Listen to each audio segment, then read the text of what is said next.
Okay, hopefully it's all good. Welcome everyone to another music lecture by Sound Engraver. Lecture, casual chat, discussion, whatever the case is. Now, I have a completely new setup. I'm so excited. I'll show a picture on the community tab maybe tonight or tomorrow.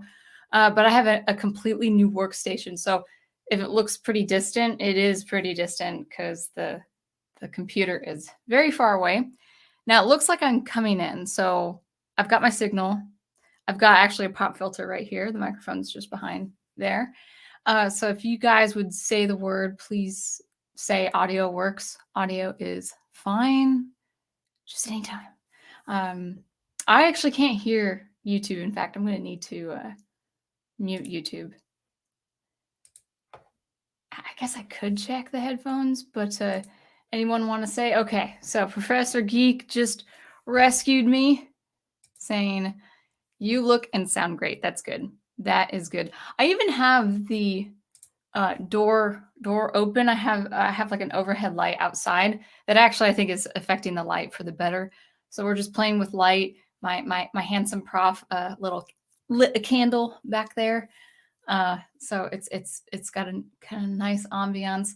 The one thing is I can't bring the monitor down, so I there's a little bit of space above my head, but that's okay. And I'm actually I'm using his chair before he streams next time. So welcome, guys. I hope you guys are having a good day, and I will go ahead and start with greeting the chat. Big Al says he is first. Wonderful. And I'm so glad he is first because I just feel like it's a first time for new beginnings, new happenings, I would say. So that's good. And the prof says, ready to learn, my dear. I'm actually reaching way for my mouse. I'll try to I'll think about that next time. My mouse actually should be closer, but right now for tonight I'll be reaching for my mouse. I guess I can put it here. 1 second. Let's see. I've got my headphones here. Yeah. It's gonna feel weird, but I won't have to reach as far. Okay. That's better. Yeah, that's much better. So we got the prof here. Thank you, prof. We've got Wolf10 just stopping by to say, oh hey there, Sound Engraver. Hi Wolf10. I hope you are doing well this start of the fall season. And Dr. Y is here. It's time to play the music. It's time to light the lights. If that's out of a musical, actually, I wouldn't really know what that is about. So you have to put the reference down a little bit below. All right. Let's see. We've got Owen Lister. And we've got Daniel Heron. Yes, Daniel Heron. I'm talking about soundtracks. Actually, I'm talking about music themes in particular. You might actually be upset with some of the things I might have to say. Maybe not. I don't know. Craig, it was Wagner. Is that how you pronounce your name? Because I always want to say Wagner, but that's from the other side of the ocean. I'm a guitar player who has almost no theory knowledge. Are there any mandatory theory books that you'd recommend for any musician? I enjoyed the music theory textbooks that I had as a student. To be honest, I'd have to look them up. I know what they look like, but I actually can't remember the title off the top of my head or the authors. The names actually would come to mind if I saw them printed. And I enjoyed it, but it is pretty thick in terms of language and the way it's structured. It's pretty organized. So if I remember next time, I'll make the recommendation. But for music theory, I've been recommending 2 things. I would just consult with YouTube. When I was studying music theory about 14, 15 years ago, we didn't really have the channels like we have now on YouTube. So I really would just consult with YouTube, just binge watch music theory. Start with music fundamentals. I would start with music fundamentals like notation and intervallic relationships and scale degrees, key signatures. Really know your basics, your music fundamentals first. So if you read guitar music, whether it's classical guitar or a tablature or chords, that's a good start. But definitely read the notation, our standard notation first. Get the fundamentals down first, and you can do that with YouTube. I'm sure there are channels. I don't really have any particular recommendations. Just kind of explore there. And then I think for a book, I wasn't put off by Music Theory for Dummies. So I would look at that textbook too. It looked pretty good because I was consulting with that book. Not consulting, but I was referring to that book to a composition student I had, and we were looking over the materials, and it's pretty straightforward. What I would do is maybe refer to that book, Music for Dummies, and then I would just kind of you know piece out what you're cut out a section, extract, I should say, whatever section you're working on, then consult with YouTube videos. And I think you should be fine as far as music theory is concerned. Most textbooks, whatever textbook you choose, they will go all the way up to, it might be 2 volumes, but usually an entire music theory rather, an entire music theory textbook will probably cover 2.5 years of college music theory. So pretty advanced stuff. Awesome stuff too. So anyway, yeah, you're welcome. Absolutely. So we'll just continue looking at the chat. The chat is also far away, so I might be squinting. We'll see. I wonder if there's a way to make the screen bigger, but we'll see. Actually, you know what I'll do is I'll bring up the chat, on the screen so I can read it better myself. So you can read it and I can read it. All right. So, we've got. Oh, thank you. It's the opening lyrics to the Muppet Show intro. Wonderful. And you are welcome, Craig. And Zetopia is here with us, and Melissa and Jake are here as well. Welcome. And we've got, I think that's everything. Oh, Craig also has to say, I always loved making music, but only by messing around on the neck, not knowing notes or scales. Yeah, I want to know so I can compose more easily, find the rhythm and reason of composition. Yeah, there are exceptions. For instance, Joni Mitchell, the famous songwriter, it is known that she didn't have any music theory.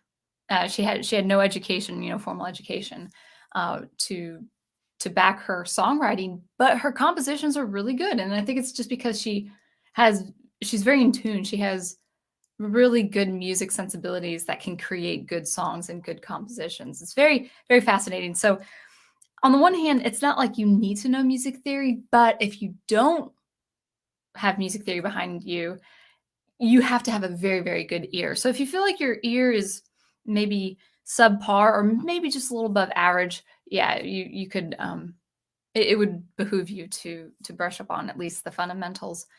And really, you don't need to exceed first-year college theory to write some very good songs.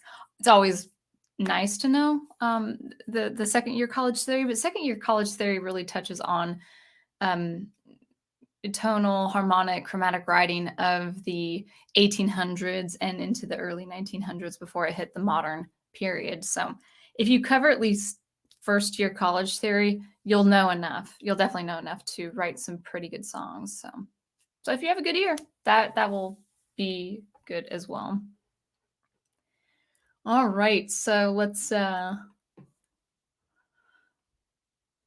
Heron.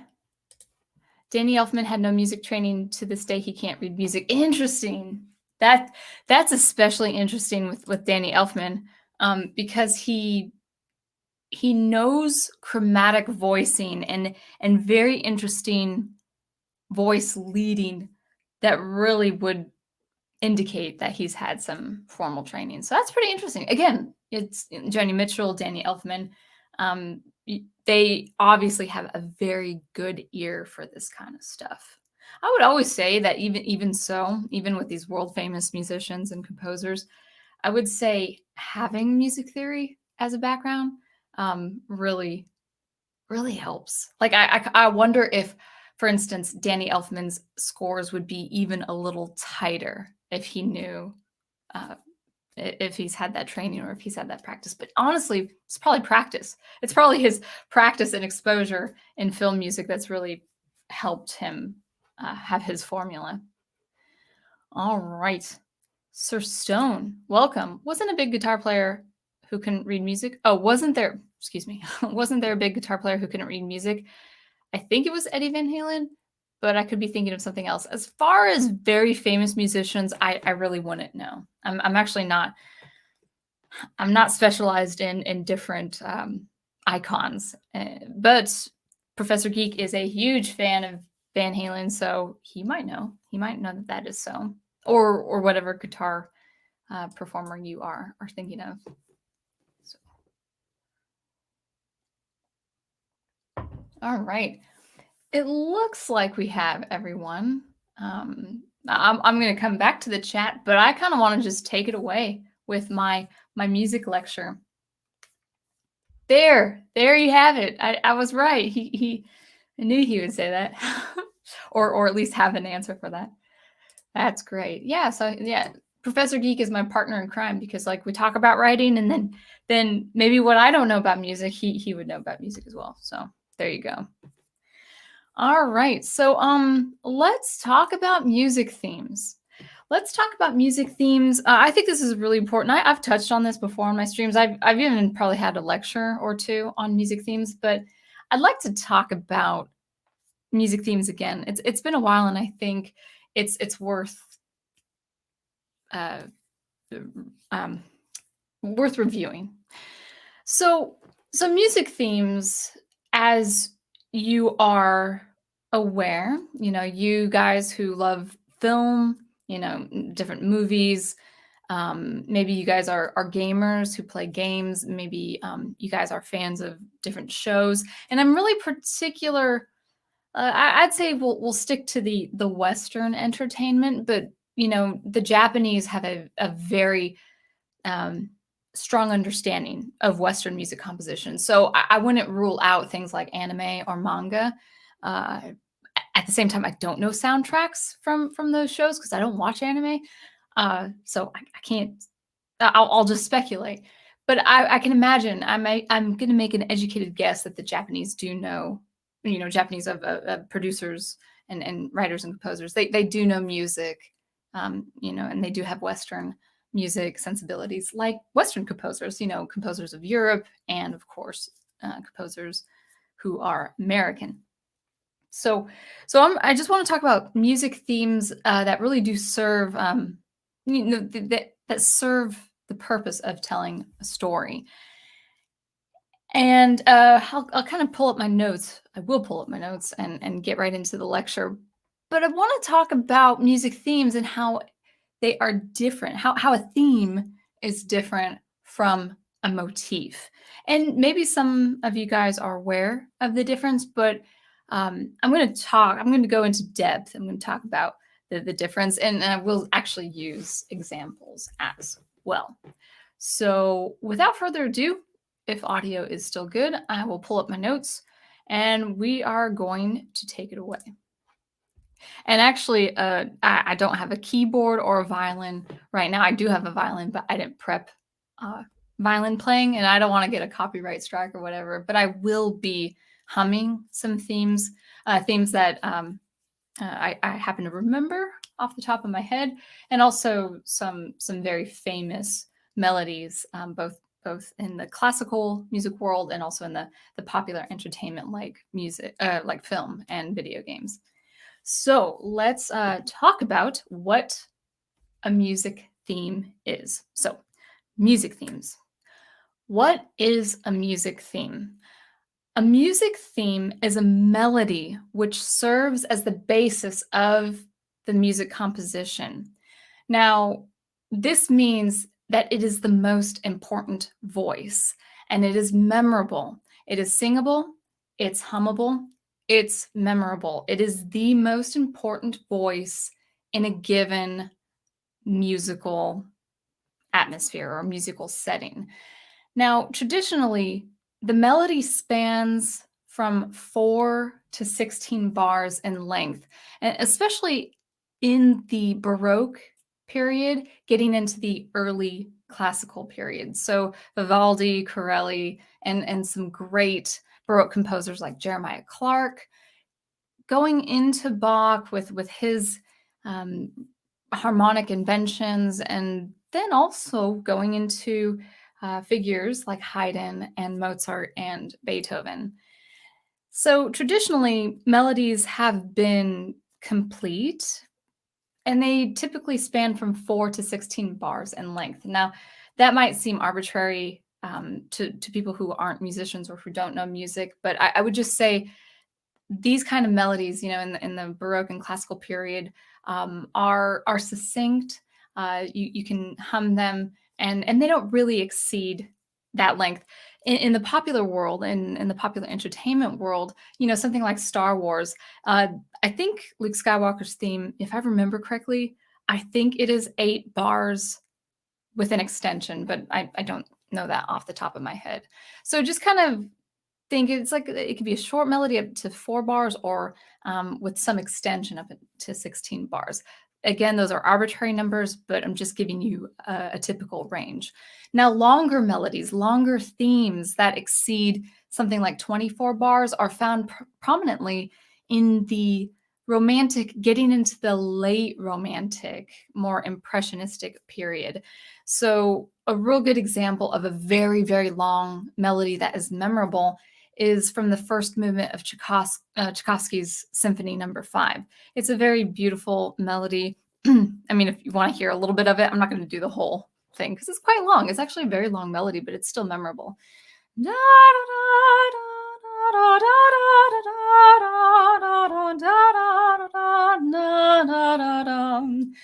And actually, I can hear it in my brain, but it's not translating into my voice right now.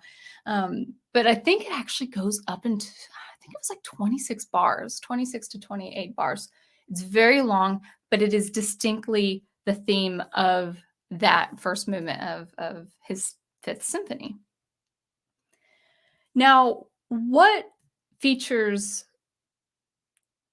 are part of a theme, or I would say features, aspects. What features constitute a theme? The two main features that build a theme or that compose a theme are phrases and periods.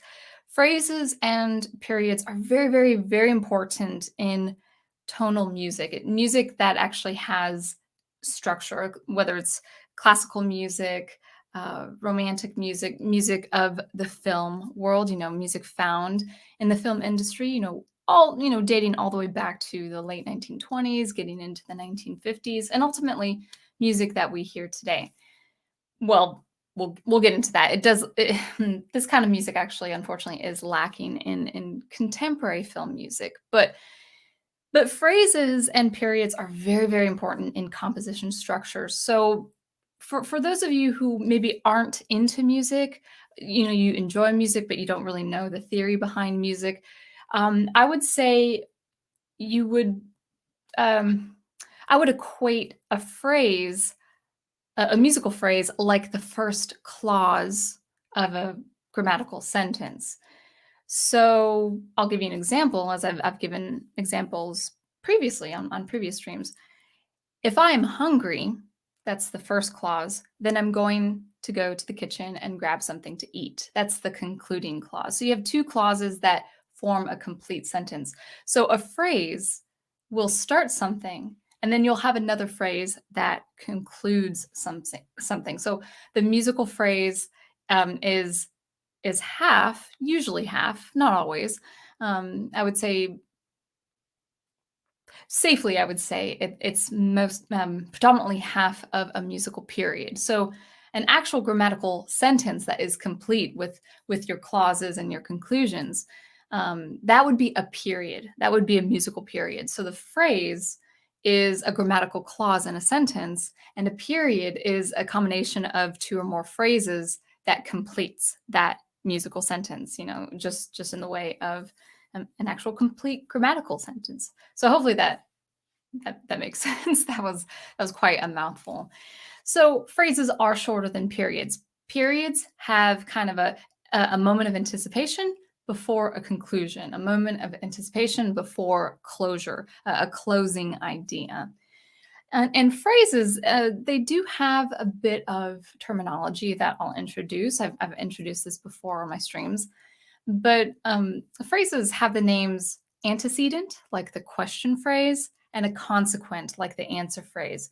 So the antecedent phrase begins the musical idea, and the consequent phrase closes out that musical idea. It's also the question phrase and answer phrase, or question and response. It's the opening and closing of a musical sentence, much like the first and closing clauses of a grammatical sentence.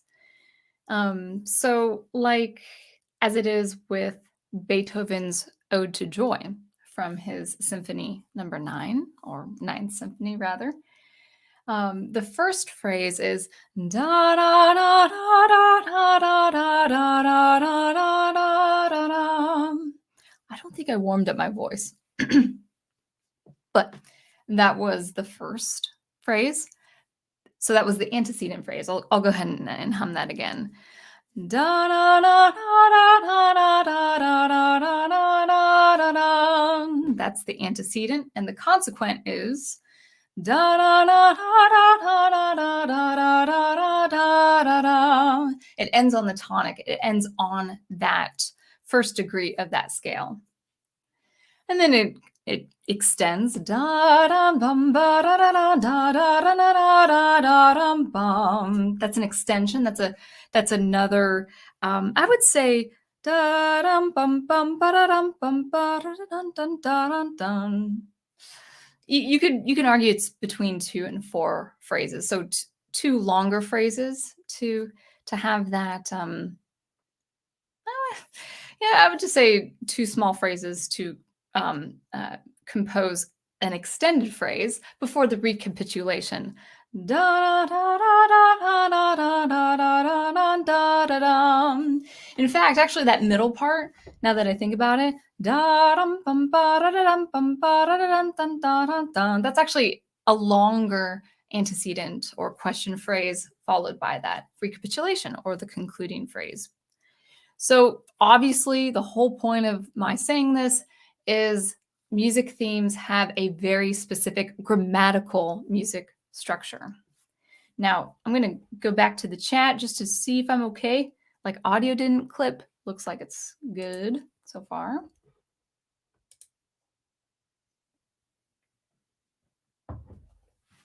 All right. Looks like people are not saying no audio, so that's good, you know, because my notes are in front of me. I can't see you guys.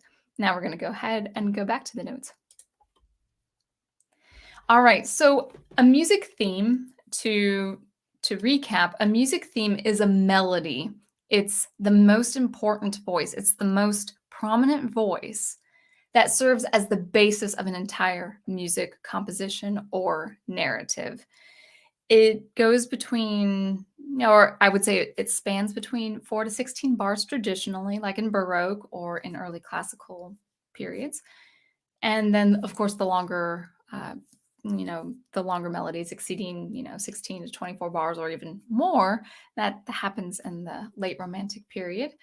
And structurally, they are comprised of phrases and periods. Phrases being the musical clause, and then the period being the entire musical sentence, something that is memorable.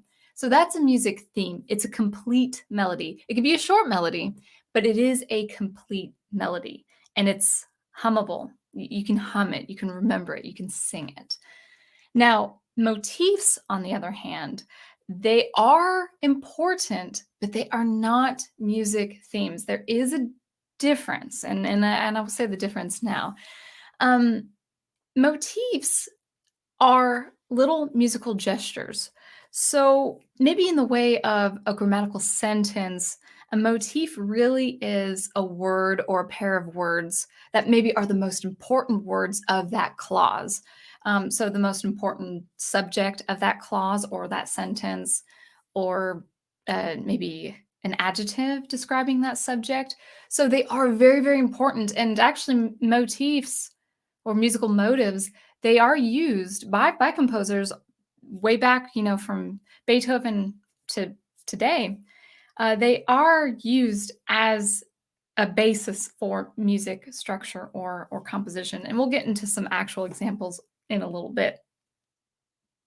The first person that comes to mind is George Gershwin with his American in Paris, but we'll get to him later. So motifs are little gestures. They are ideas, but they're not complete. They don't need to have a sense of closure. And they are quite short in length, even as short as, 2 beats. So for instance, if I elaborate on Ode to Joy, an idea for a motif would be da da da da. Actually, no, that'd be longer. Da da da da da da da da dum. It's actually not really that effective of a motif. Actually, Beethoven's most famous for his motifs. His motifs are really they really come out with the first movement of his Symphony 5. Da, da, da, dum. That's a motive. That's a motif. It could be that short. And that's really important in his first movement, because that, if you listen to that first movement, it is just those little motives just stacking on top of each other to get that very elaborate harmonic feel. It's like it's a huge atmosphere of just these little motives just stacked on and going and building up the momentum. Da da da dum, da da da dum, ba ba ba bum, and 2 and 1. Da, da, da, da, da, da, da. I can't sing right now, but you know it's very, very famous.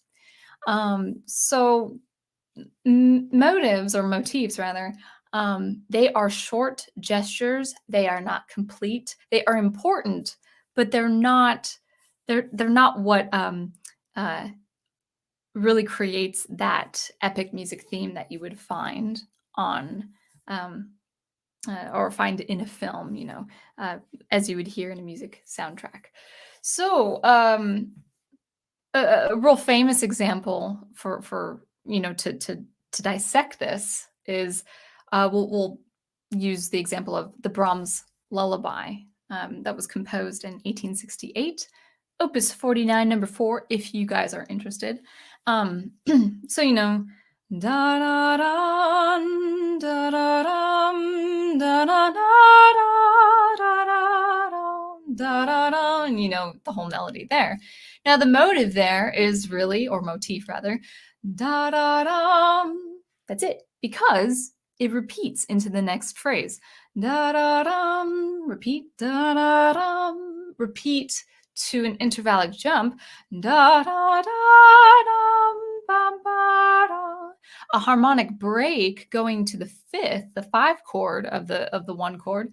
Da da dum dum da da dum. So it's a rhythmic motive that continues harmonically to extend the entire melody. Now the whole lullaby is an actual theme. That is the lullaby theme. It's a complete melody. But if you want to break it down to little musical motives, then you just go for that rhythmic da dum bum, and that's it. There you have it. So they are short gestures. Now, let me grab a swig of water real quick.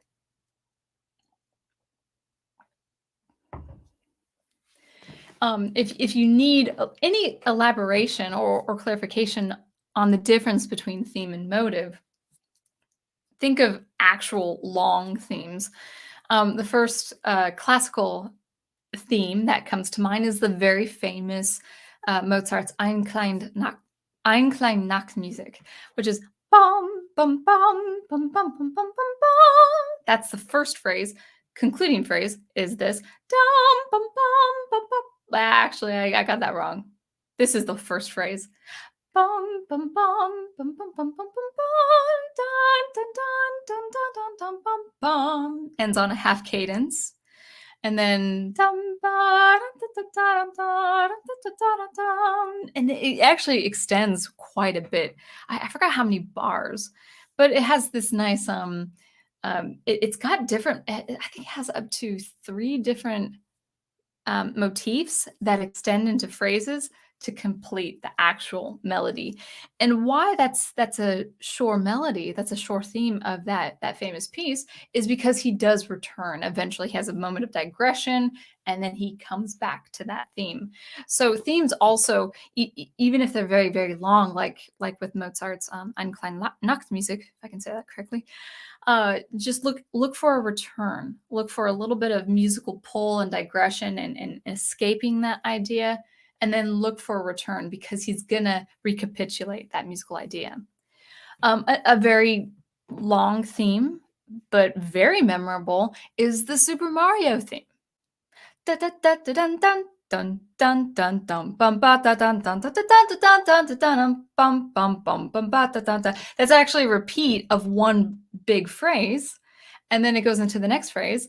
Da da dun dun dun dun dun dun dun da da da dun dun bum ba da da da dun dun dun dun dun dun dun dun. Repeat of that. Then it goes into another musical phrase. Dun dun dun dun dun dun dun dun dun dun dun. It has that nice return to the main theme again. So themes can be very long, but also very, very memorable. So that is a theme versus motive. Themes are complete melodies that are nice and long, or well, they don't have to be long. Let me say more importantly, they are melodies that are complete in and of themselves. They can be short, they can be long, but they are complete. They have a moment of anticipation and a moment of closure, whereas the motif is a shorter gesture that, when combined, can create a theme, but they're not themes in and of themselves. They are just gestures, like an important adjective or subject of the clause of a sentence. Motives, unlike a musical theme, they do not have phrases. They can be built, they can be combined, 2 or more motifs can actually combine a phrase. Haydn was a genius with something like that, but it is typical in Western composition to have maybe 2 or 4 motifs put together to create a phrase. But they in and of themselves do not have phrases or periods. This is structurally specific to a music theme. All right, so I'm going to move down along my notes here, but let's see how you guys are doing it. It looks like we've got Elijah Brown. I do love some John Williams Superman. Oh yeah, we'll definitely get to that. That will definitely, actually, that's a great example. That's an iconic, seminal example of a music theme that is specifically a theme. So that's good. Let me review some of the chat before I get on with my notes.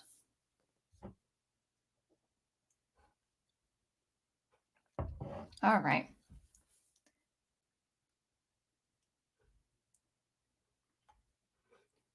Dr. Y says, Roy Rogers never had a proper music lesson, but he was a lead singer-guitarist of the Sons of the Pioneers. That's great. Now you guys are talking about these different musicians. That's awesome. Owen Lister says, I can't listen to Ode to Joy without thinking about the movie Die Hard. Is Ode to Joy Christmas music? Yeah, Ode to Joy, ODE. Yeah, it is really played during the holiday season. It doesn't have to be. It's not specifically Christmas or holiday, but I would say it's a very common melody for recitals for students, whether it's a holiday recital or not. But I do understand that people have an attachment. They kind of link that, they affiliate that very specific melody with Christmas. Now, I know there was a lot of different music projects around the world that were doing virtual projects during the pandemic. And Ode to Joy, I remember seeing I forgot which orchestra it was. Maybe it was different. Philharmonic members around the world. I feel like Daniel Heron would know. But there was a group of Philharmonic players that played their individual part of Ode to Joy, and they did a virtual concert of it. And I think that's pretty important. It's one of those melodies that it's played to build morale in really tough times as well. But it's pretty common to associate that melody with Christmas.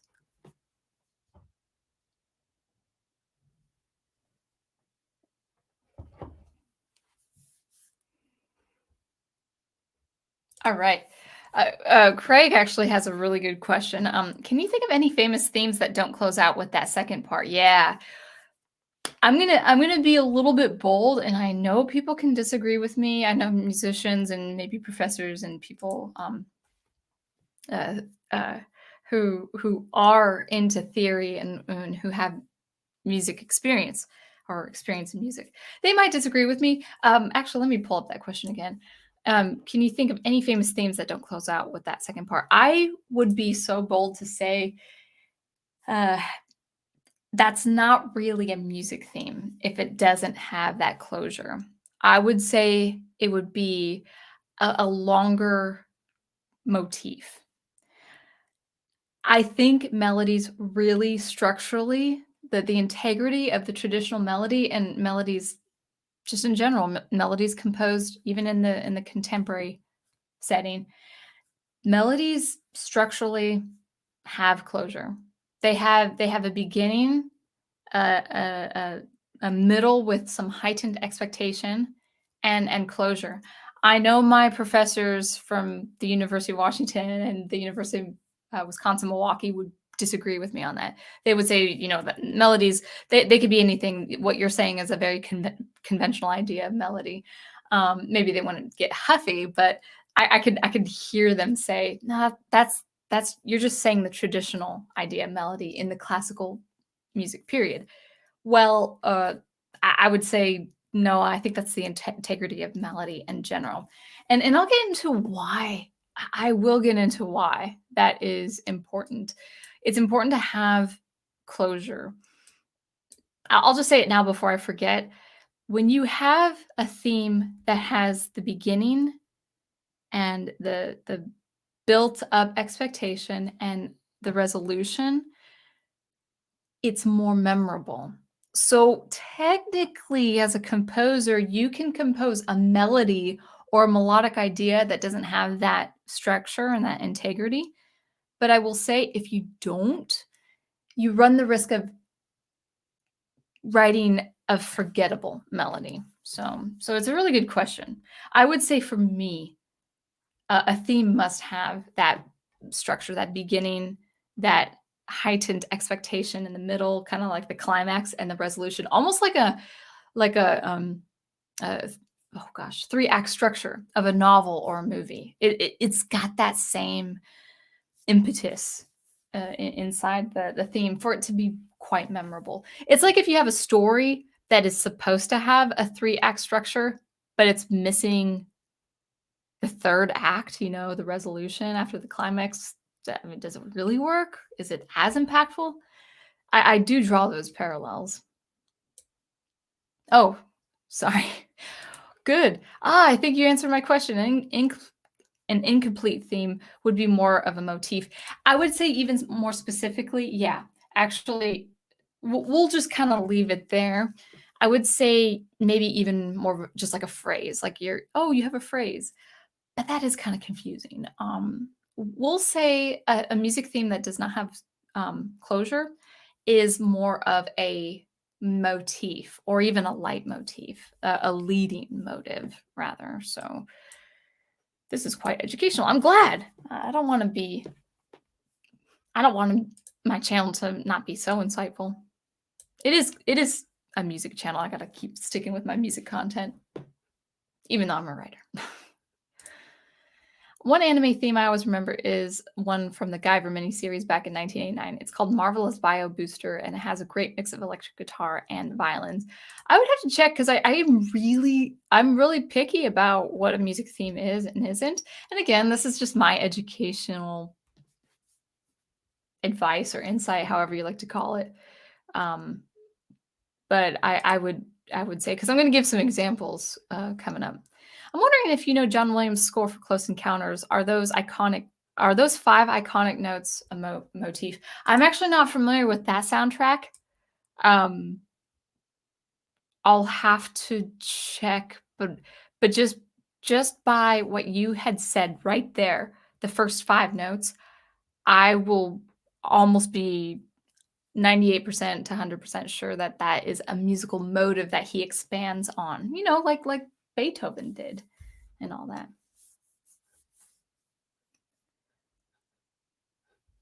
Professor Geek says, you're right. When I think of Elfman's epic Batman music, I can only really hum about 6 to 10 seconds. With Williams' Superman, though, his theme, though, I can hum the whole memorable thing. Yeah. Yeah, and Batman 89 is totally iconic, but people say theme. And I actually want to bring about this idea, too, that I don't have in my notes. You may find on YouTube, or even just the internet in general, people say something like theme song.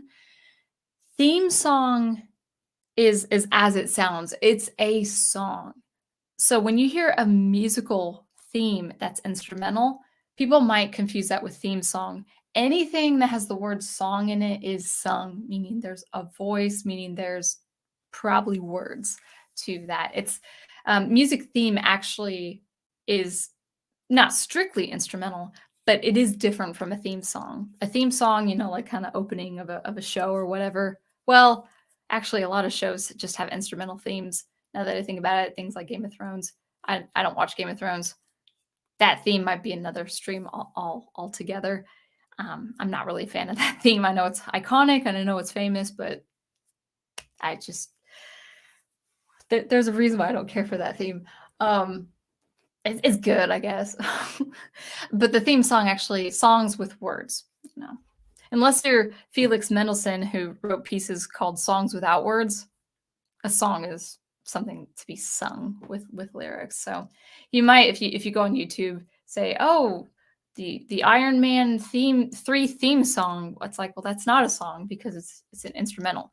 Now his first movie had actual, I think it was AC/DC. So his character actually did have songs for that character. So anyway, I think my chat jumped.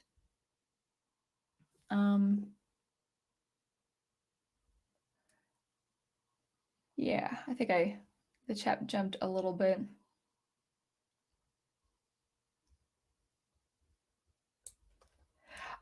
This is a little bit earlier, but Owen Lister says, I think the best composers are the most experimental. Just a random thought. I would say that's half true, but the experimentation has to be good. Like I am not one of those composers, and I work in soundscape, so I love experimenting with sounds. But I would say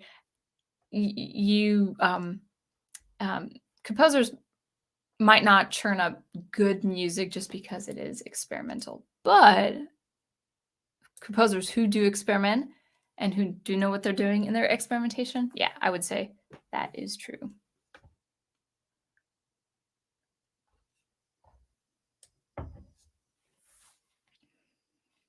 All right. Oh, good. Melissa says, Jake said you're good at humming classical music. He loves classical music. That's good. I've been really just kind of binging on classical music. I think it's just good to brush up on classical music. If you guys want to hear like a stream of recommended classical pieces, I'm happy to do that as well. Listener says, are you trying to put me to sleep with that lullaby? It's the most famous, right? Johann Brahms. That's what he did. Sir Stone says, John Williams' Superman theme never fails to put a stupidly big grin on my face. Yeah, no, it's great. It's great. Yeah, we'll get into that a little bit later, Owen, but thank you. Don't forget the Lord of the Rings theme. Yeah, really, really important. Yeah. No. Actually, that is a theme song. That is a theme song. It's just like 4-bar blues with Batman put in. All right. Okay. I Oh, Elijah says, "I don't mean to leave so early, but it's imperative that I rest." No, I don't want you to lose sleep. You can always catch it on the replay. Glad you could. Horizon Talker's in. Hello, the chat's still getting used to remembering the streams on Mondays again. Oh yeah, I'm gonna get back into my notes, but that also I forgot to say, I won't be streaming for the rest of the month of September, but after tonight. But getting back into October, I'll start streaming weekly again. So just 2 streams in September, last week and this week, and then a couple weeks off, and then after my travels, we'll be streaming weekly again because I love streaming so much. All right, let's get back into my notes and see what we have here. I'm gonna just give you some advice on how to tell the difference between a theme and a motif. This is just advice for just hearing music and hearing how music structure works. So I would first start out with listening to traditional folk tunes, spiritual tunes, hymns, folk tunes that might be instrumental, like with some airs or ballads, for older English music, maybe some Irish jigs or reels, maybe some Scottish airs, some sweet Scottish numbers, or just American folk, as in like old time fiddling or mountain music. So I would just go to the traditional tunes. Like the word tune is really, really important because the tune is the melody. It's the melodic line. It's that musical contour that you use to sing that song.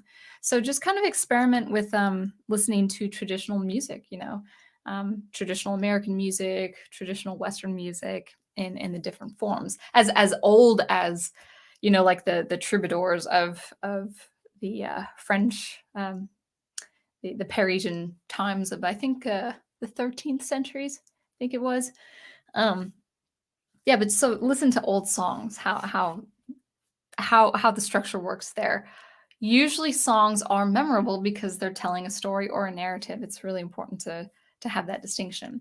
The second thing is just listen to old popular music, including Christmas music. Not popular music that was written in the last 10 years. I'm not really talking about the Billboard pop songs that were written in the last decade, because it's not every song, but I would say a lot of generic popular songs, as famous as they are, as many listens and many replays they get on Spotify, it's just my impression. Unless you're like someone like John Mayer, there are other good artists out there, but just generally popular music written in the last decade, um, uh, I would say is predominantly without melody. So when you're thinking of melody, think of Frank Sinatra. As far as instrumental, think of Benny Goodman and Duke Ellington. I'm thinking of I should know more pop artists right now. Elvis Presley with his upbeat songs, but also slower songs as well. So think of the old traditional, popular music that you would hear in, a nice restaurant, or, Christmas time when you're going out to the shopping centers, like the real melodic songs. I would also listen to Baroque music and also early classical music, because those 2 music periods, both early Baroque and up until Bach's death, and then getting into the early classical music period with Haydn and Mozart, and getting into Beethoven, also Handel in Baroque. Jeremiah Clarke is great in Baroque. All this music, Baroque and early classical music, is highly thematic. You actually do understand structure so much better when you listen to Baroque music getting into the early classical music. Not so much with music going past 1850. Once you get into the mid to late Romantic period, you'll hear a lot of melodies just going on and on and on. Not really in a bad way, but like I like Brahms, but and I love his symphonies. I just wish, like, part of me, as famous as he is, and as famous as his symphonies are, I just wish, oh, Brahms, why couldn't you have just hung on to that melody a little bit more besides going into transition? Um, Schumann actually is a really good romantic composer in terms of melody. His Symphony Number 3 is awesome. Just wonderful, wonderful melodies. Both his first movement and his second movement, not second movement, his fourth movement. Wonderful melodies. So symphonic writing actually does have a lot of great melodies. But Brahms, man, he has a great melody, and then he has beautiful transition into other ideas, but it's always about like statement, transition, statement, transition, statement, transition. And I'm like, can't you just hang on to one musical idea? Because it's so good. Like, he'll have beautiful things. It's like, man, I just wish you would hang on to those things just a little bit longer. His music isn't bad, but I just wish he would hang on to his melodies a little bit longer. So, to aid you in understanding musical structure as far as musical theme, just listen to folk tunes, old popular music, the 1930s, 40s, and 50s, and also good rock music of the 60s and 70s and 80s, and then also Baroque and classical music. Now, in terms of structure, just remember that motifs, motifs are musical gestures that can be as short as 2 beats. And there really isn't a feeling of closure with musical motifs. Whereas themes, on the other hand, are complete melodies. And even if they're short, they have closure. One thing you can also listen to is music soundtracks of JRPGs like Final Fantasy, all of Final Fantasy, the series, like especially Final Fantasy, well, even 1 too, but the series 1 through 6 is really, really good. Games like Chrono Trigger. I mean, so Final Fantasy and things like Chrono Trigger includes themes for the entire world of that game, the areas of that game, the characters, the events, and of course the battles as well. So if you want a really good understanding of what musical theme is, or what good musical themes are in terms of structure, go to the JRPGs, because it's just really good soundtracks. Really good soundtracks.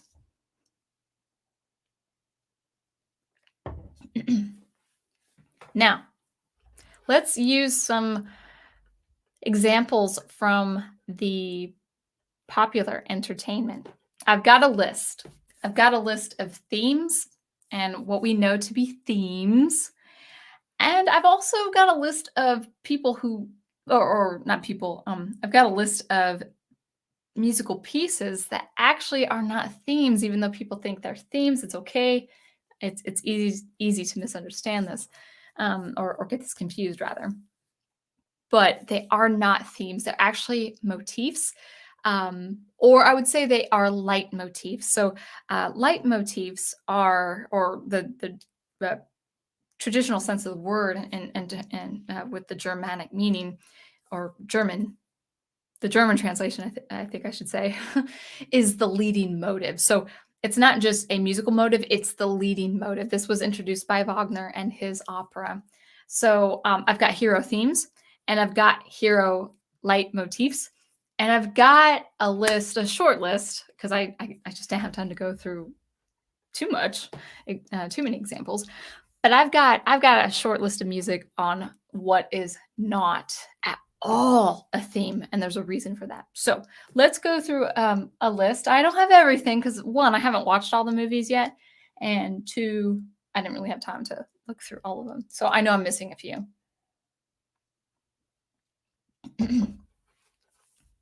So hero themes, famous hero themes in popular culture. Luke Skywalker, aka the Star Wars theme. That's pretty memorable. That's pretty hummable. We see it, we hear it. Like, you don't even have to hear the music to see the opening crawl. Everyone knows what that theme sounds like. That's Luke Skywalker's theme. Totally memorable. and just a wonderful theme. I think it goes up to 8 bars. No, I feel like it's longer, but I don't know. I think it does exceed 8 bars. So we've got the Luke Skywalker theme. We've got the Force theme. We've got Superman 78, all John Williams so far. We've got He-Man by Shuki Levy, the original Filmation's He-Man. Wonderful theme. And I originally didn't put this theme coming up. But after listening to it a second time, I'm like, yeah, actually, this is a theme. Captain America. Now, people might think, wait, Captain America, obviously, that is a theme. It's a wonderful theme. I'm going to say it barely passes as a theme, and here's why. It is really powerful. It is totally American. It feels like Captain America. It's musically a very beautiful composition. In terms of structure, it's a theme, but it's very confusing. I cannot really remember the second half of that entire theme. The second part of that theme, the second motif really acts as a transition, and it can make that theme sound confusing. It really needs to be that first powerful motif, that first powerful phrase, and then it needs to add another powerful phrase. It could be the same motif, just dressed up differently, or it could be a different phrase altogether. But it needs to be at least 2 phrases with a start and a conclusion. It has a very, very, very powerful start, but the second phrase actually acts as a transition into something else. And this is very common. This was very common among the German composers like Brahms, very common actually among American composers as well, of the symphonic music, that symphonic music style of the 20th century, like Erin Copeland, Alan Havanas. So it can be very beautiful, it could be very lyrical, it can be very powerful, but it's a phrase that goes into a transition of something else. And then it does develop into something that has some conclusion, but I can't really remember off the top of my head. I would actually have to listen to the soundtrack again and again and again. One could argue, well, don't you do that with Star Wars before you can remember it? Yeah, I suppose so. But the transitions in Star Wars and the Star Wars theme they are a lot more succinct. They're shorter. You get to the point, you have a climax, and then you have a conclusion. With Captain America, it's a very strong beginning, and then it peters out into a transition into something else. It's beautiful, but it's not a structural, integral part of that first idea. So I really wish, I can't remember who composed it actually. Daniel Herron, you'll know. Was it Silvestri? I can't remember who wrote the first Avenger. I just wish that whoever it was kept the integrity of that first phrase and concluded it with a similar, equally powerful phrase. It's good, it's passable, but I really can't really remember that second part of the theme. So it is a theme, but it's passable. It's not. I don't think it will be remembered as well as the Luke Skywalker theme. And I'm not even talking about how popular Captain America is compared to Star Wars, you know. So it's a theme, but it's passable. Thor. I was about to say Thor Skywalker because I watched one of his videos before streaming. Thor by Patrick Doyle.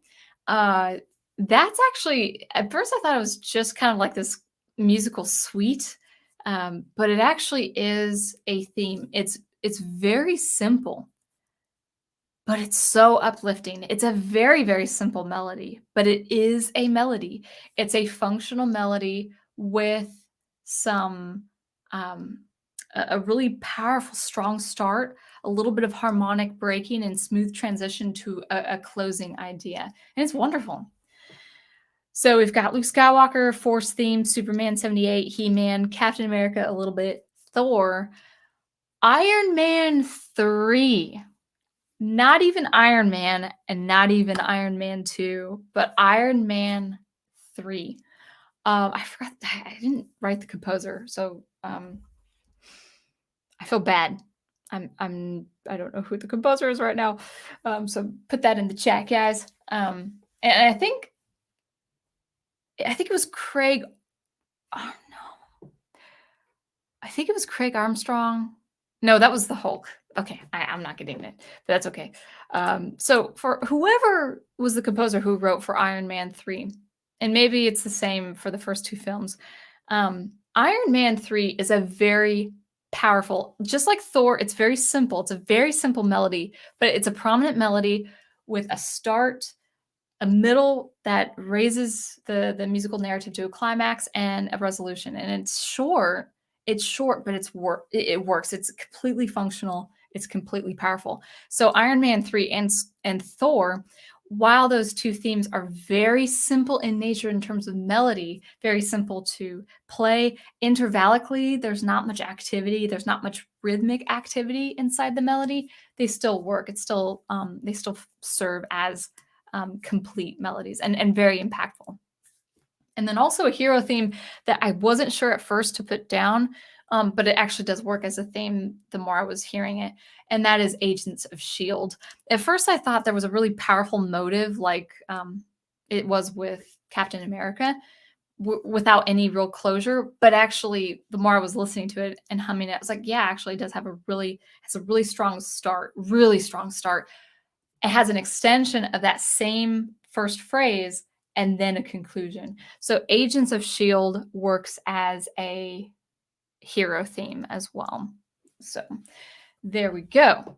So as a reiteration, the hero themes, Luke Skywalker, aka Star Wars, the Force theme in Star Wars, Superman 78, so John Williams, He-Man with Shuki Levy, Captain America, you guys are putting the composer down in the chat.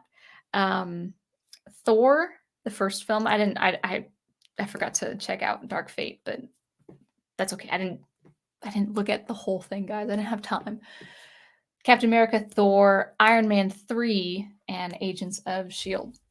I know, I'm sure it's a longer list. I just didn't have time to go through all of them. So, hero leitmotifs, if you call it that. And I would say they are leading motives. The first on my list is Iron Man 2.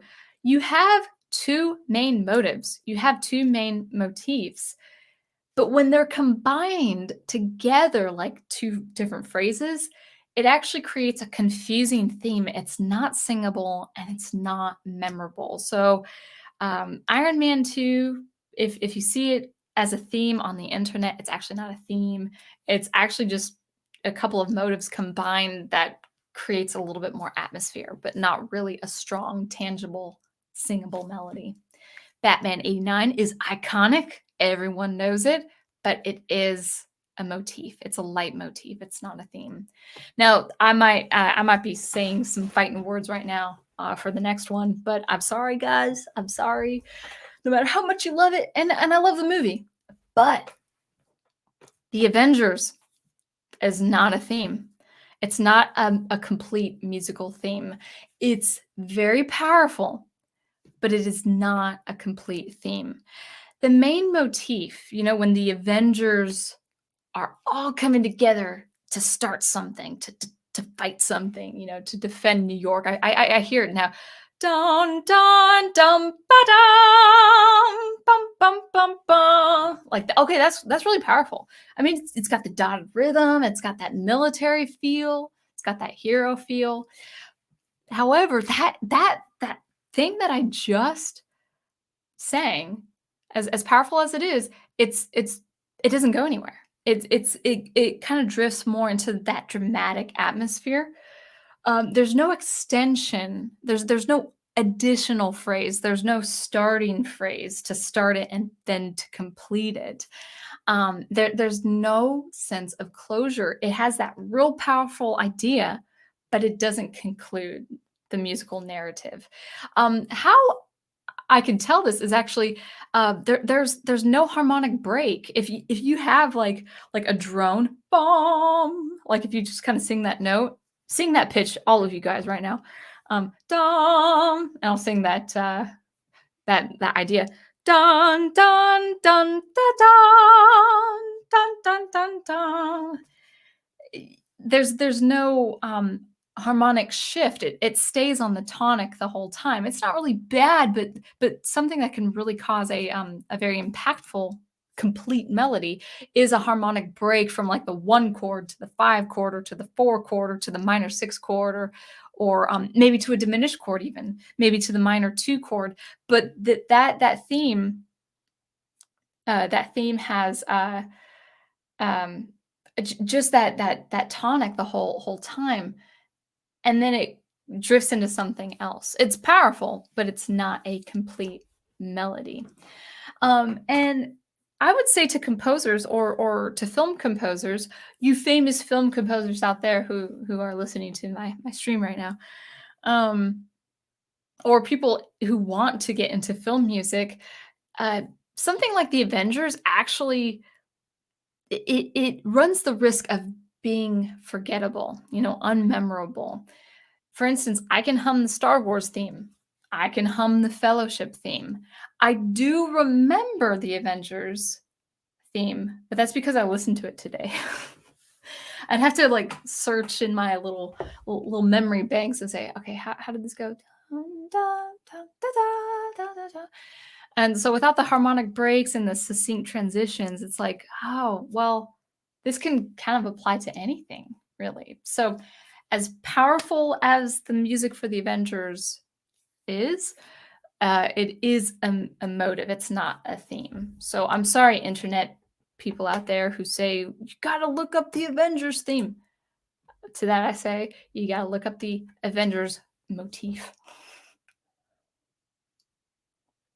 All right. Now, we'll do one more list and then get into the chat. It's already over an hour. Wow. What are not themes? What are not themes by a long shot? And I would say there are motives in these examples I'm about to give, but in the way of even the importance of a musical gesture, it's not even that important. So, excuse me. The first thing on my list, Wonder Woman 2017 by Gregson Williams. For that main theme, which is not a theme, it's actually nothing more than a rhythmic motive. And there's nothing wrong with rhythmic motives. There's nothing wrong with having your motif, your main motif, be percussive or serve as the percussive section. For instance, Ravel's Bolero does that at the beginning. Great snare at the beginning of that piece with a triplet feel. So Bolero, Ravel did that with his Bolero. So, I guess you could argue that Wonder Woman can do that too. But it's not distinctly Wonder Woman. Even there's a melody getting about 2.5 minutes in.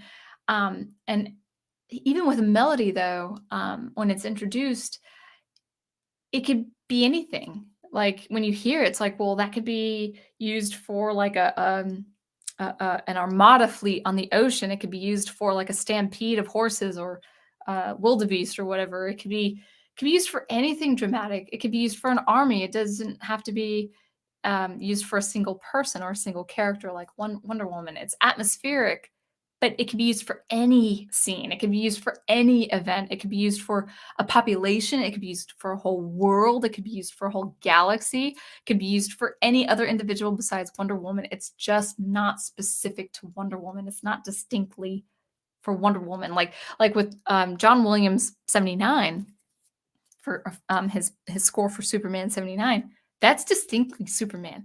I mean, actually, I even did a whole video analyzing that piece. It's part of my 2-part series that I need to work on, my hero theme series where I talk about Superman, and that is distinctly Superman. That is distinctly his character.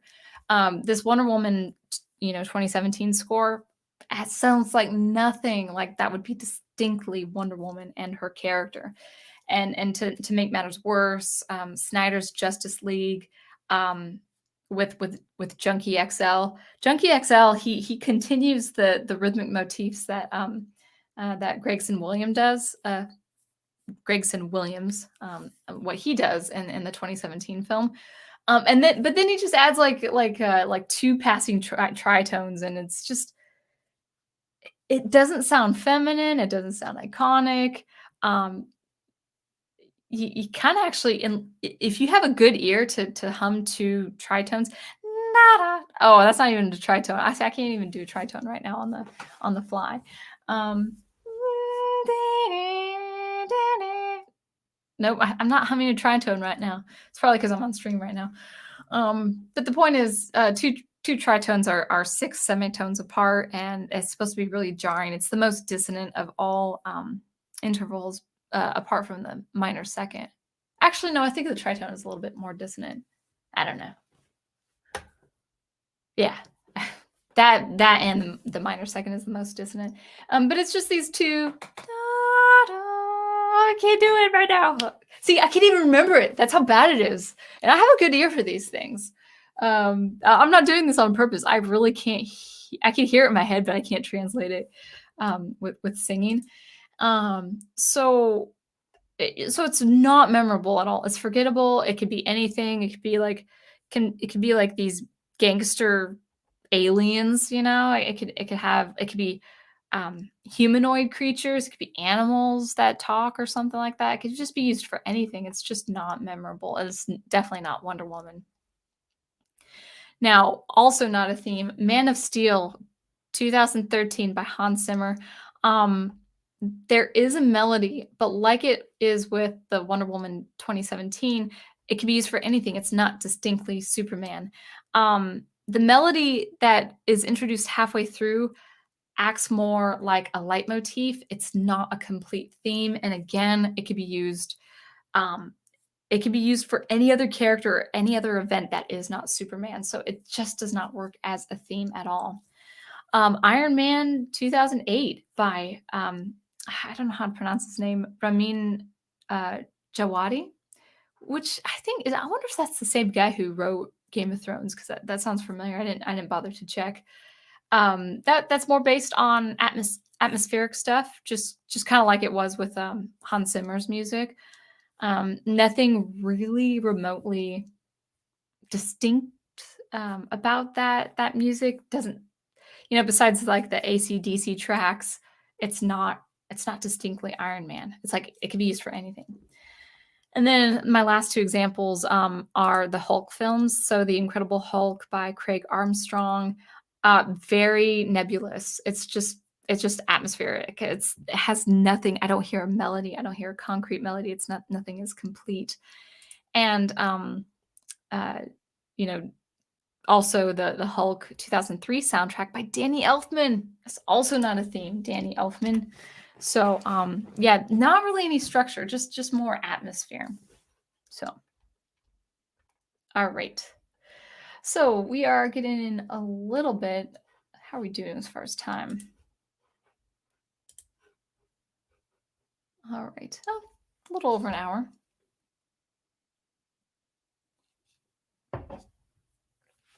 Let's see. Let's kind of go through the chat, and then we'll see. I'll try to do a second half, just a real quick wrap up before I go. So anyway, let's see how you guys are doing. You know what? Actually, if you guys don't mind, let me just wrap up real quick the notes that I have on just composers of late, especially people like Hans Zimmer, but even the recent composers for the Marvel films. Again, I haven't seen all the Marvel films, so I'm not saying it's true with anything after Iron Man 3. But just like what's happening with these themes? Why is there this confusion, this kind of mixed terminology? Like, oh, this is a theme when it's actually a musical motive or a motif, even if it's a leitmotif. Why are we hearing more and more these days in film music a lack of melody, complete melodies? So I'm gonna ask the question, where did this confusion come from? And my answer is actually going to be a totally educated guess, but I think I know why there is confusion. So, why do we have more or less motives and transitions and kind of like this nebulous atmosphere where people do call it themes? Even composers, even the composers who write this, where did this confusion come from? To confuse the music theme from the music motive or motif. Well, my educated guess is that it has to do with popular American composers of the 20th century. One common musical form that they composed was the suite. And the suite is a musical form that was composed for ballet or for strictly instrumental music, like a whole orchestra or even a smaller ensemble, like a chamber ensemble. It's a the suite is a musical form that that is comprised of several separate movements that functions. Um, these movements function to depict a kind of dance. So each movement can represent a different dance, but especially in the 20th century, movements often thematically and tonally linked together almost seamlessly, meaning you could move from one movement to the next without any real break. Traditionally, in Baroque music, each movement of the suite would have a definitive break. I'm thinking of things like Bach's music of the sonatas for his solo string instruments, like the cello suite, the Bach sonatas and partitas for solo violin. There's definitely a break, an actual physical break where you could actually just take one of those movements and just play only that. You don't have to play the whole sonata. You don't have to play the whole partita. So there is a definitive break in the early music, but in the 20th century, you kind of have to picture the American suite, like the instrumental suite, as a film, a musical film, like a picture, like a portrait or a painting of the great American landscape, and you're in that painting, kind of just looking at different scenes and different colors and different shots. It's supposed to be a seamless experience, even though the musical suite is a form divided into separate movements. Now, opera, film, and even video game composers have continued this specific form, the suite, for a wide variety of media. Suites are structurally extensive to allow the music to display the performer's virtuosity and or to embellish the narrative. So in the way of video games, if you have kind of an instrumental where you have the main instrumental piece for the world, and then you go seamlessly into maybe an inn or a tavern or a village, and then you go out back into the world and cross over oceans and stuff like that, or you're in an airship or something like that. Yeah, there's a break. It's like, oh, okay, this is the music for the airship. This is the music for the tavern. This is the music for the village. It works to serve the story. It works to serve the world building and the setting. That happened in opera. That happened in film of the 1920s and the 30s and the 40s. We heard examples of that. Probably, yeah, we heard a lot of prime examples in the film noir when Professor Geek was doing those rewatches back last summer. So the musical suite is more or less strictly an instrumental that serves as depicting dance, like in a ballet, or just serves that like poetic narrative idea of like, oh, let's do a suite on like these children's stories or something like that. So that was a really common music form among the 20th century composers.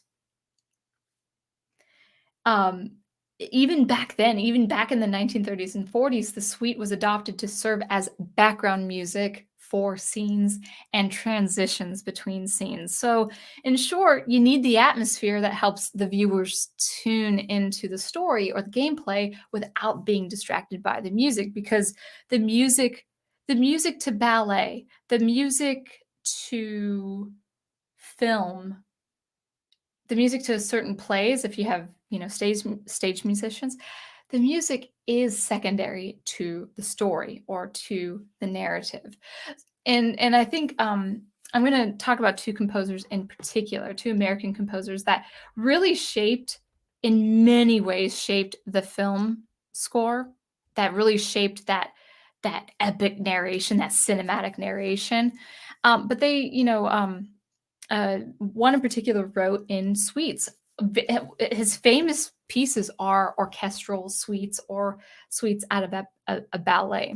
So we'll talk about this real quick, these two composers I am thinking of. So the two top American composers I'm thinking of are Erin Copeland and George Gershwin. So let's start with Erin Copeland. He wrote a few suites, and I'm gonna label three. The first is Appalachian Spring. It's pretty much, if not his most famous orchestral suite, probably one of his most famous orchestral suites. He also wrote Billy the Kid, which let me say the dates as well. I think this is important. Appalachian Spring, 1945. Billy the Kid, 1938. That was for a ballet suite. I think it's like a one act. No, I don't know if it's one act. Billy the Kid is a ballet suite.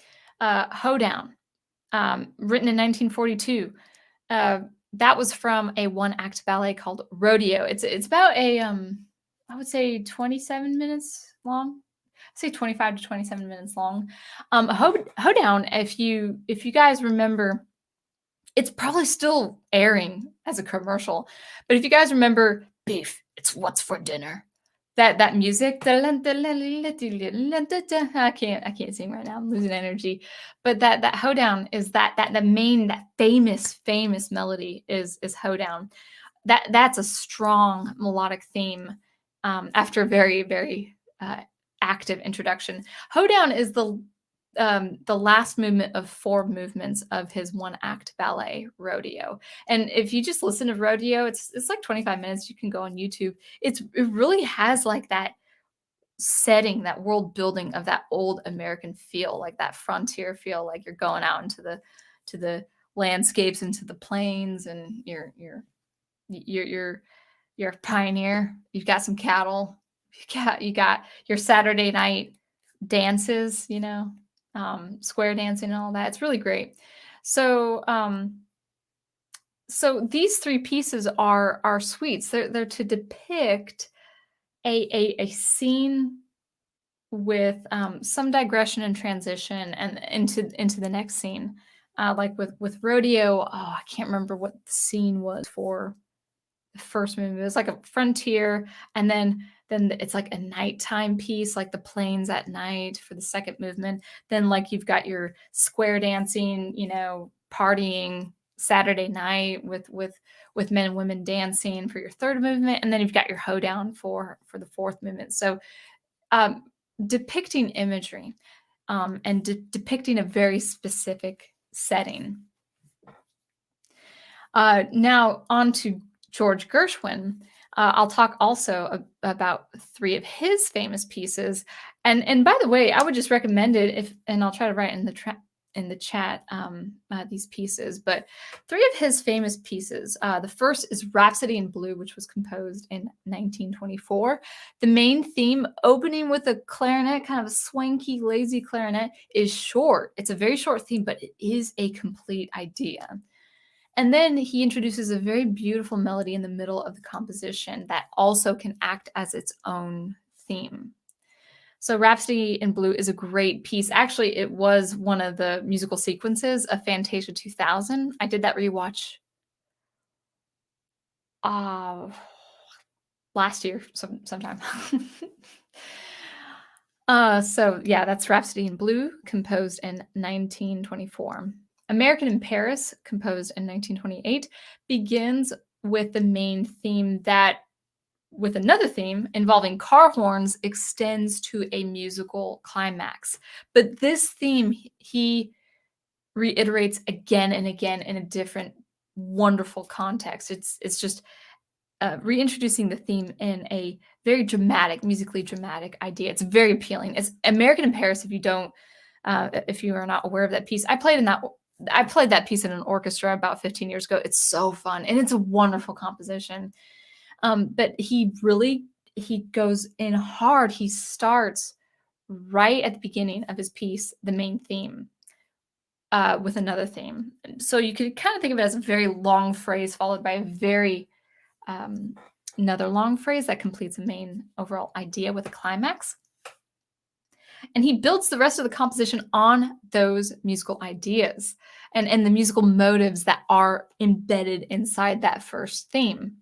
Then in the middle, or kind of towards the middle, he introduces a wonderfully swanky melody in the middle of the composition that acts as a separate theme. And then there's a great melody at the last third. It's wonderful. The last third of the piece. So you've got like the main theme starting the piece, and then you've got a melody A, like a separate melody inside, and then a melody B toward the end. And then it kind of culminates to this beautiful, epic conclusion at the end of the piece. I think it's about 17 minutes long. It's just really, really well done. And then finally, his song "Summertime," which is one of his most famous songs from one of his most famous works, his jazz-influenced opera called Porgy and Bess, written in 1934. There's a song or an aria in the opera called "Summertime," and it's got this really nice structure. Da da da. I don't know the words. Da da da da down down. Dun, dun, dun, dun, dun. Da da da dun, dun, da da da da dun, boom. Down da da da dun, da da doo, doo. And then it repeats. I mean, that beautiful phrases. You've got the first phrase about 4 bars, second phrase another 4 bars, and then a conclusion, with 8 bars. So very wonderfully structured. But besides Summertime, Rhapsody in Blue and American in Paris, while heavily thematic, they do, it goes into another idea, and then it goes into another theme, and it goes into another scene also. And what does this all mean? Well, I think film composers who listen to these people like Erin Copeland and George Gershwin, among the other great American composers, which unfortunately I don't have time to get to tonight, but we'll talk about American composers a little bit, maybe on another stream. These composers are great, but the film composers of our time now, and I'm not talking about John Williams. I'm talking about people like Danny Elfman and Silvestri and Patrick Doyle and all that. They may have relied on figures like Erin Copeland for that American cinematic idea. And maybe what they took from them as well is, well, I just want to compose atmospheric lines. I just want to compose beautiful, haunting harmonies and swelling gestures and all of that without really going strictly into a melodic idea. Because Erin Copeland, for his Appalachian Spring, it is a suite that kind of draws out some atmospheric tendencies. You get the idea of the setting, the American frontier, but there's no real melody to home in on until he introduces a traditional spiritual song, Simple Gifts. That was a traditional spiritual that was composed in 1848. Simple Gifts is a melody.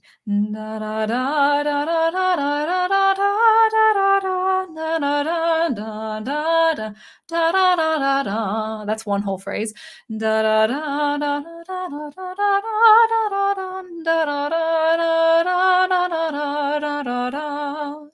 That's a concluding phrase. And then it has an extension, another B melody, kind of a digression Dun, da, da, da, da, da, da, dun, da, da, da, da, da, da, da, da, da, da, with the concluding phrase. Da, da, da, da, da, da, da, da, da, da, da, da, da. So it's a very simple melody. It's a very powerful, beautiful theme. But he doesn't introduce that until like minute 17 of a 25-minute piece. So I think my educated guess with these two figures, and more composers like them, my educated guess is that they really took their ideas of expanding the atmosphere and the world building inside the orchestral suite, where it is like, oh, let's feel the setting, let's feel that um, the power of the atmosphere, the power of transition and kind of musically wandering around without a very specific thematic narrative. Not saying Erin Copeland and Gershwin didn't write thematic ideas; they did, as I just demonstrated. But I wonder if film composers that I had just mentioned previously, people living today, I wonder if they're just not really concentrating on the importance of melodies, the importance of complete melodies and complete thematic ideas, like John Williams and Howard Shore, like those two, Lord of the Rings. Lord of the Rings has it's just a series of themes. The Fellowship theme is a very concrete theme. The Lothlorien theme, the Shire theme, the Mines of Moria, Gollum's theme, the theme of the Ring. I actually associate the Ring theme with Gollum a lot. Beautiful themes, complete musical ideas with a beginning, a heightened expectation in the middle or anticipation in the middle, and a conclusion, a closure. So John Williams and Howard Shore are the two composers that are getting this right. Now, before I go into the chat, I do want to talk about one last thing, and I'll just be brief. I want to give you advice, you composers out there or you musicians out there, on how to write an excellent theme. After a good long swig of water.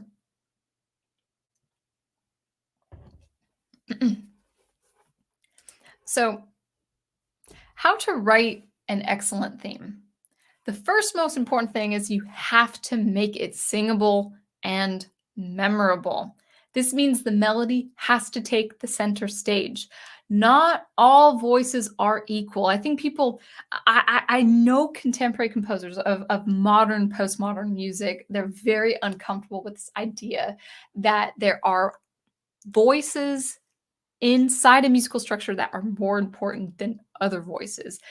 There's kind of like this egalitarian idea, if you will, among contemporary postmodern composers. Well, like every pitch is equal, every note length is equal, every musical idea is equal. And actually, the problem with that is, and I was actually just listening to this modern ensemble from the University of Washington. Unfortunately, I can't remember what they sound like because it all sounds the same, because they made everything the same, like everything equal. If you want to write an excellent music theme, you have to make it where the melody takes center stage, the limelight. It is the most important voice. It's more important than harmony. It's more important than rhythm. It's more important than bass. Now, the thing is, that's not to say you can't write an effective, wonderful harmony, an effective, wonderful bass, and an effective, wonderful rhythmic section. In fact, you have to make the melody better. You have to write a really good bass. You have to write a really good harmonic line. But they enhance the melody. They are important, and you can single out that bass line and say that is so cool. But for a theme to work, everything has to support the melody. The melody is the most important when it comes to writing a theme. So understand the hierarchy. The rhythm, bass, and harmony can all be excellent, but they have to serve the melody. So that's the way to make it singable and memorable. The second thing for your melodies to be excellent, to write an excellent theme, is you got to make your melodies long. So I would encourage composers to compose between 8 and 24 bars in length. Have your melody be long. Give it some length. My album Sunkissed has a few tracks with melody, with violin in it, rather. Um, and actually, I am not kidding when I say this. This is a true story. I remember practicing my melody in the studio I was teaching at, and it was my melody, and it's called Persuasion. It's the eighth track of my Sunkissed album, and I was practicing it, just having such a fun time with it on violin. And then I went to I stepped outside of my door, my room. I stepped outside of the room, and no joke, I'm not making this up. A mother escorting her child to the bathroom was singing my melody she had heard me play. I was like, that's it. That's when you know you are writing a good melody, is when you have other people sing along with it. So I would advise to just go up to 8 bars, maybe a little past 8 bars. I put in 8 to 24 bars. I would probably say 16 bars. Just give it that length.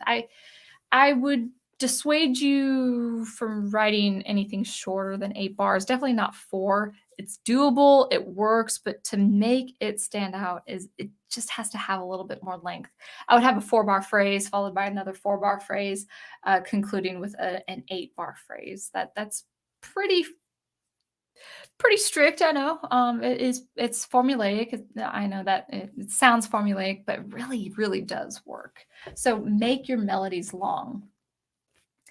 The shorter you go, this is a warning, the shorter you go, the easier it will be for it to become a leitmotif or a motif. It's just the shorter you go, the more it's going to be that motivic gesture. Um, other thing is, have a sense of anticipation and closure between phrases and periods. So you've got to have that good solid start and build to the middle. Build to that first half, or maybe the first third of your melody, with some anticipation, some harmonic breaks between phrases, and have a really good closure with that last period and that last final phrase to conclude that period.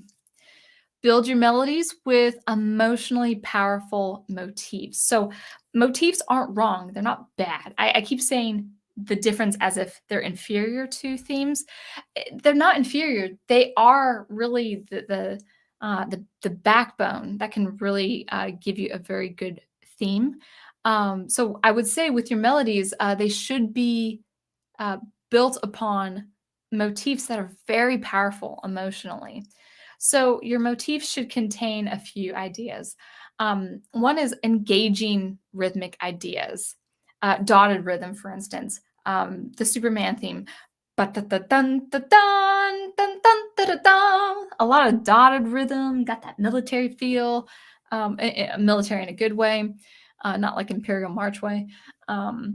So dun da dun da da da da da, like that. That's really, even without any pitches, that's really impactful. So go between dotted rhythm, maybe a triple feel, triple dun dun dun dun dun da da da, and then maybe juxtapose that with some smooth duple motion, or maybe some swung motion, like you hear it with George Gershwin with his music there. Another thing to add for motives is a healthy blend of consonant and dissonant intervals. Ba-da-dun-dun-dun-dun. That's a nice, good, perfect fifth. But you start with a fifth below. Ba-ba-ba-bum. And then actually, Superman has actually a dissonant interval. Ba-ba-ba-ba-dum. That's actually a major seventh. That's a major seventh up, which actually is supposed to be dissonant, but it actually works really well with him. So go between consonants and dissonance with your intervals.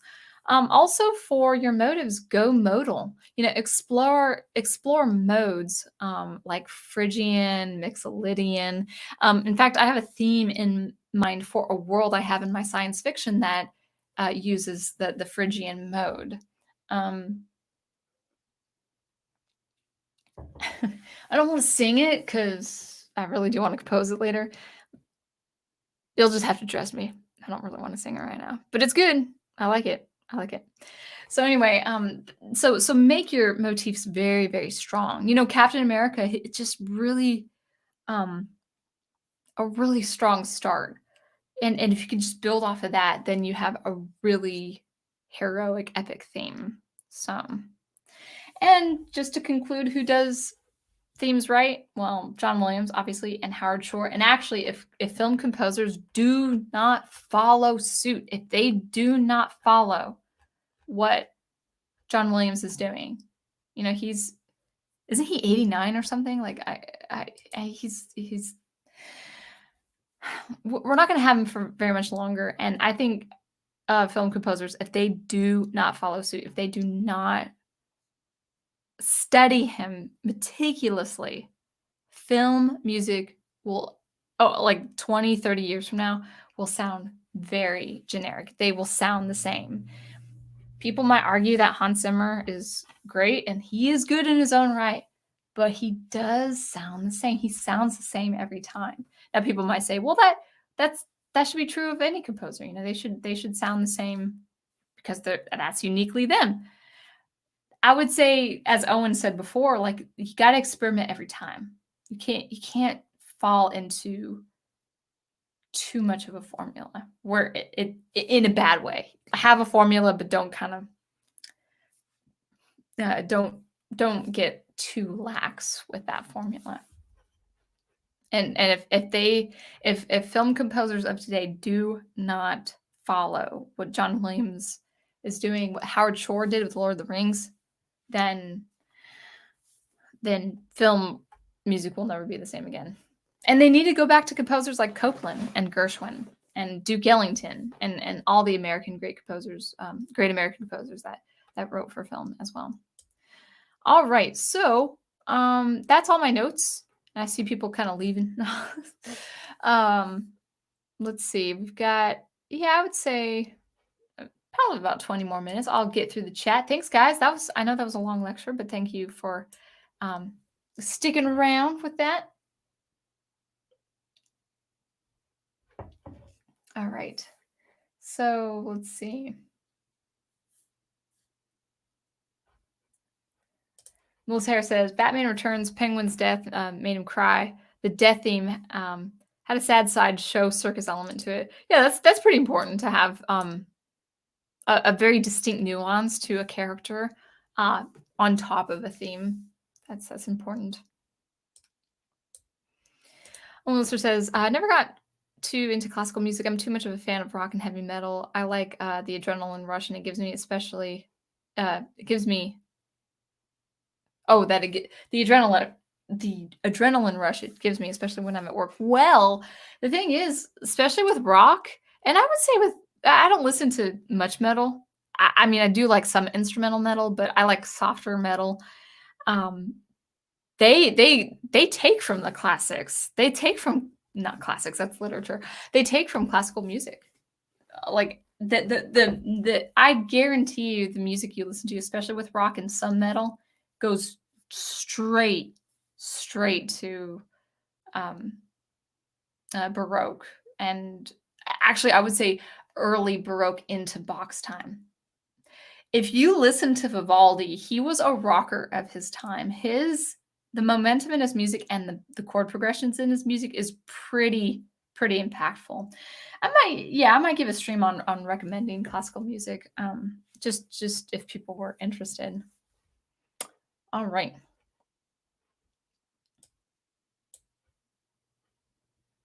Yeah, Sir Stone says classical music is my go-to to study music. I recommend this.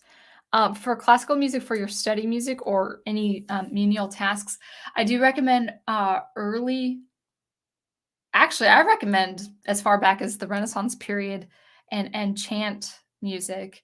But if not that early, definitely early Baroque music into the time of Bach, Handel, and I would say actually some of Haydn's work as well.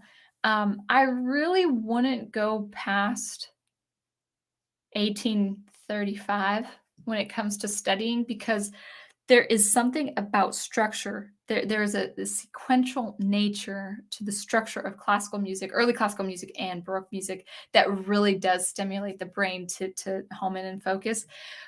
I've listened to Brahms while even emailing, and I get distracted because you kind of have to listen to Brahms, if you know what I mean. Yeah, you can listen to Vivaldi, but you can also kind of cue in something else, um, like emailing or studying, for instance, while you're listening to Vivaldi.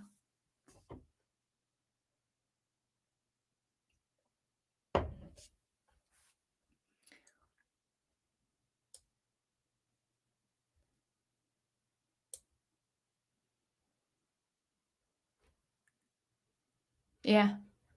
Yeah, you and your dad jokes, Dr. Wise. Obligatory dad joke. If it ain't broke, don't fix it. No, you shouldn't, because Baroque music is awesome.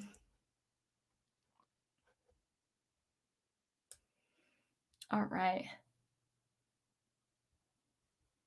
Looks like Owen Lister and Melissa Harris are talking about anime, classical music and anime. That's cool. Sir Stone says, no, Nobuo Uematsu is easily one of the best video game composers ever. Final Fantasy wouldn't be the same without. No, I would say Uematsu is kind of like the John Williams of Final Fantasy. It's like the soundtrack is amazing. I'm actually going to get into, probably not before I travel, but probably into later this fall season. I'm actually going to get into Final Fantasy 4. Yeah, 4. And well, in Japanese numbers, it's 4 and 6, but in North American numbers, it's 2 and 3. I'll get into those games probably later this fall.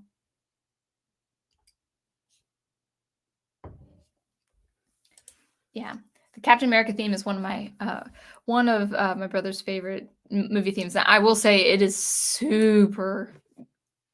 It's totally American. It sounds like something Erin Copeland would have. Actually, I'll write his name. I'll write the names of the composers I was talking about. Erin Copeland.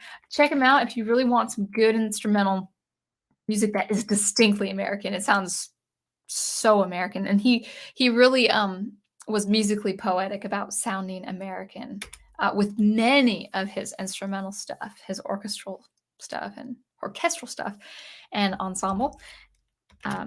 Smaller ensembles, like, smaller than orchestras. I think I'm saying that right.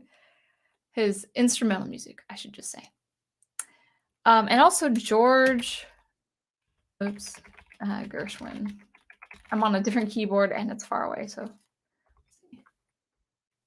yeah. Check out Rhapsody in Blue by George Gershwin and American in Paris, and all his other stuff too. But if you have to choose any of his pieces, please check those out. Very wonderful, wonderful pieces. I think he had a really short life. I think he lived up to be 39 years old, and it's like, dang, I'm almost 39. I've got a ways, but I would love to have composed seminal pieces of composition by that point, so.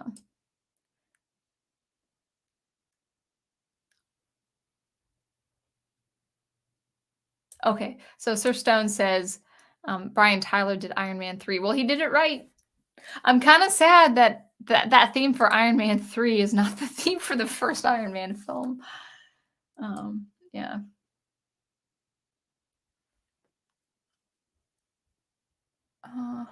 Sorry, guys. I'm gonna just tag, or I'm just gonna upload comments that I'm tagged because it's really hard to see over here. Do you think most movies, this is Owen Lister, do you think most movies nowadays don't have many memorable themes? I'm not a movie buff, so I really don't know, but I will listen. I'll be listening to more soundtracks, and I'll be watching more Marvel movies as we go. I'm thinking yes. Just as an educated guess, this is just speculation. I don't hear themes on the level as we should. Like, Lord of the Rings, Howard Shore with his themes in Lord of the Rings, this shouldn't be atypical. This actually should be a common practice. The way John Williams composes for film should be common practice, but it isn't.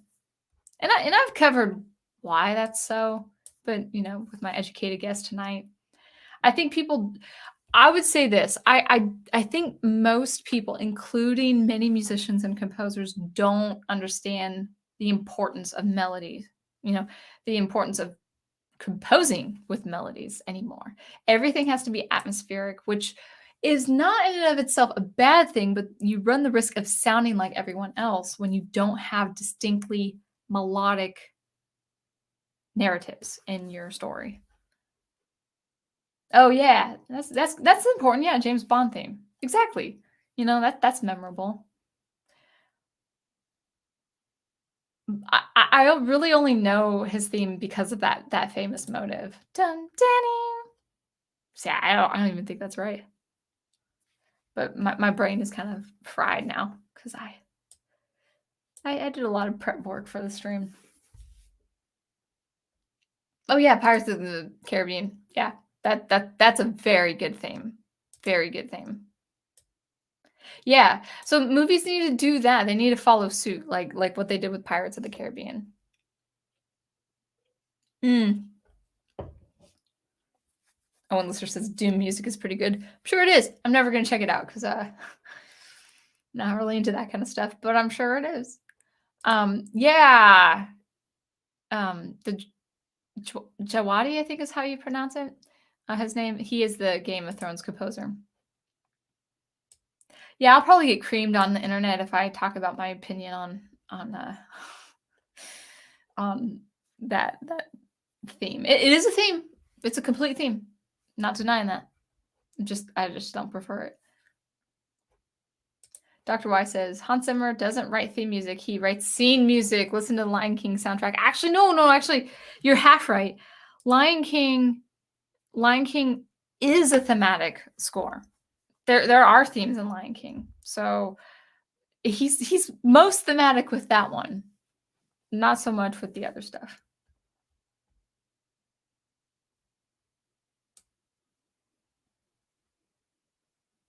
Yeah. Oh, Owen Lister says AC/DC is Iron Man's music. Yeah, I feel like that it works. It totally works. It totally works in every respect in that film. I do appreciate that the use.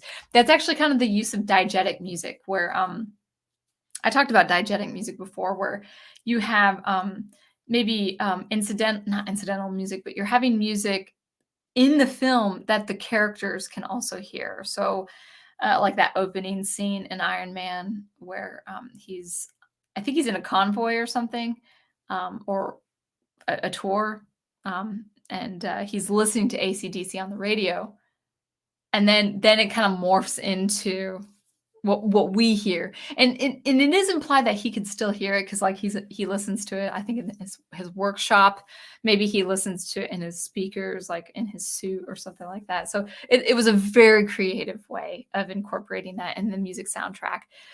But as far as like the orchestral theme, I was like, oh man, why can't we have Iron Man 3's theme before for the first? But I like it. I like it. The use of the diegetic music with the rock music in Iron Man really did establish his character. It was the right call as far as the music soundtrack is concerned.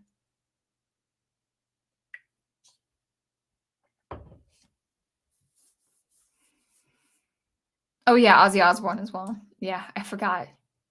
It's true. The soundtrack to Rango is, in my opinion, Zimmer's best work because it sounds very different from his Nolan movies he composed on. I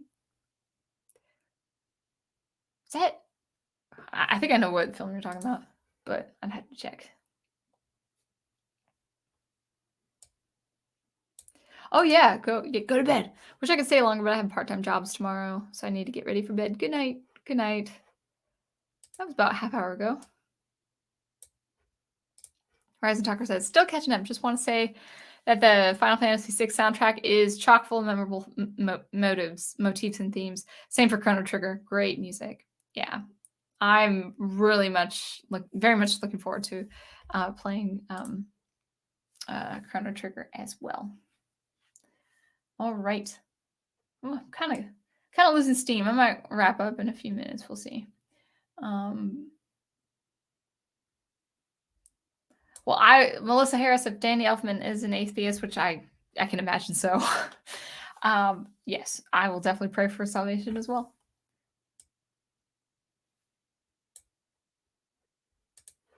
Very cool stuff. I'm definitely going to start listening for themes while I listen to music scores. Cool. Yeah, good.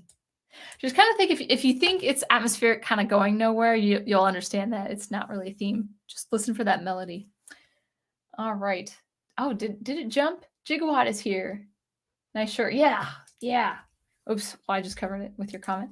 Yes, this is my my rare wear shirt. Paid for in part. No, paid for in full by my wonderful, handsome Professor Geek, who gave this shirt to me for my birthday. I got to wear it actually on a stream. I was talking to David Wise back in May for 10 minutes. It was awesome. And it worked. Like it was worth it. Like he and I follow each other on Twitter.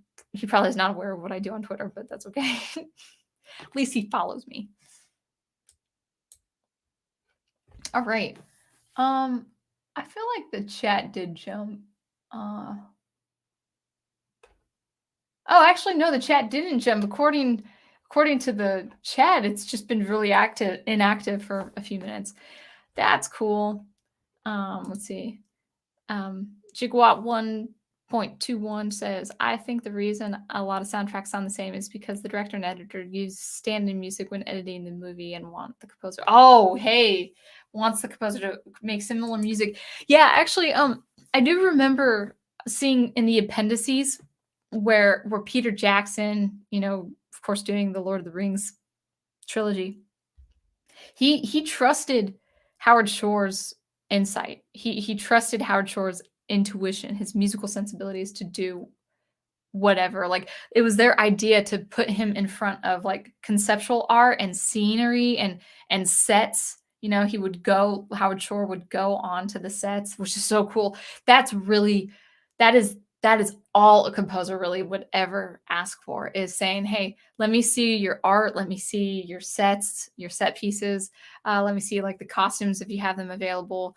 Let me get as immersed into the art world and into that world of that film. And then if you trust my music sensibilities, that's the most wonderful thing a composer could ask for, because composers know music more than an editor, like a film editor or a producer would know music. Yeah, an editor or a producer could be a film or a music connoisseur, like, oh, I listen to this music and this music, but like, film music serves as a secondary function. It's secondary to the story. It just like harmony and just like just like harmony and bass builds up the melody and enhances the melody, the actual film soundtrack enhances the story. It's not more important than the story. It actually serves the story, which actually better serves the music in and of itself.